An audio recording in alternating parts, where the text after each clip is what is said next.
Amalan ringan, sederhana, padahal pahalanya besar banget. Tentang bab pas kita minum, itu adalah ketika kayak gini teman-teman.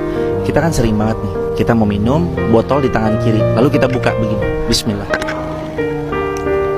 Nah, begitu udah dibuka nih, kelupaan nggak dipindahin ke tangan kanan, kita minum pakai tangan kiri langsung. Padahal pahala besar. Kalau ini setelah kita buka tutupnya, kita pindahin ke tangan kanan, lalu kita minum, ambil duduk, bismillah, lalu kita ucap alhamdulillah. Ini pahala banget. Kita sering banget kelupaan, bukanya pakai tangan kanan, minumnya pakai tangan kiri. Makanya mulai hari ini teman-teman dirahmati Allah, raih pahala besar ketika kita minum.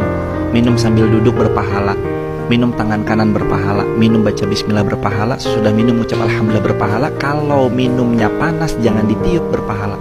Dalam satu amal, yakni minum aja, terdapat 5 pahala besar. Ayo kita amalkan, jangan lewatkan, mari kita sebarkan. Barakallahu fikum, berkah selalu.